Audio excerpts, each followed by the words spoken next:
Friends, எல்லோரும் எப்படி இருக்கீங்க?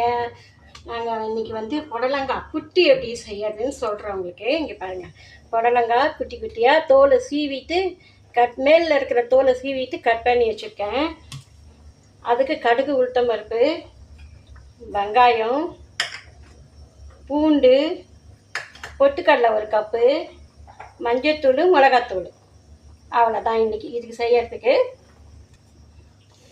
இதுக்கு தேவையான பொருள் இவ்வளோ தான். அன்றைக்கி கூட்டு பண்ணது காமிச்சேன் இல்லையா, இன்றைக்கி புட்டு பண்ணுறேன். கடுகு பொரிஞ்சிச்சு, உளுத்தம்பருப்பு ஜீரகமாக போட்டுறேன். இங்கே பாருங்கள், நல்லா செஞ்சிச்சு. இதில் வந்து பூண்டு போடுறேன். பூண்டு, வெங்காயம், பூண்டு வெங்காயம் நல்லா வதங்கணும். எப்பவும் போடுற டிப்ஸு தான் இது. வதங்கிறதுக்கு கொஞ்சம் உப்பு போடுறேன்.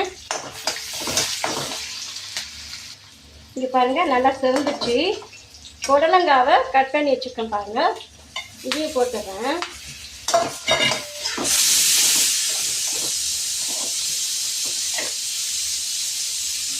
இதுக்கு தேவையான அளவு மிளகாத்தூள் 1 ஸ்பூன் போடுறேன். நம்ம காரத்துக்கு ஏற்ற மாதிரி போட்டுக்கணும். உப்பு ஏற்கனவே கொஞ்சம் போட்டிருக்கோம், கொஞ்சமாக போடலாம், உப்பு ஜாஸ்தி ஆகிடும். மஞ்சள் பொடி, அவ்வளோதான். இது 3த்தையும் போட்டுட்டு நல்லா கலந்து விட்டுட்டு, தண்ணி ஊற்றக்கூடாது, தண்ணி ஊற்றாதீங்க. இது மூடி வச்சிடணும்.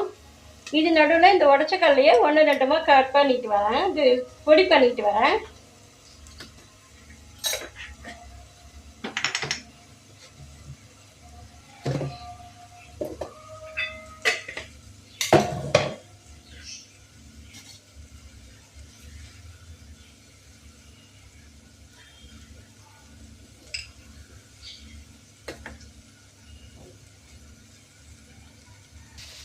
இங்கே ரெடி ஆகிடுச்சு பாருங்கள்.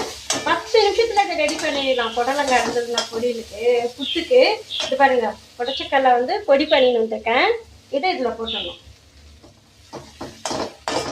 ஈஸியான ரெசிபி, சீக்கிரம் செஞ்சிடலாம். இதை அன்றைக்கி புடலங்காய் கூட்டு செய்யணும் இல்லையா, அது பருப்பில் இது பொட்டுக்கடலை வச்சு புட்டு. இங்கே பாருங்கள், நல்லா செஞ்சிச்சு. இன்னும் 2 நிமிஷம். இங்கே பாருங்க, நல்லா செஞ்சிச்சு பாருங்க.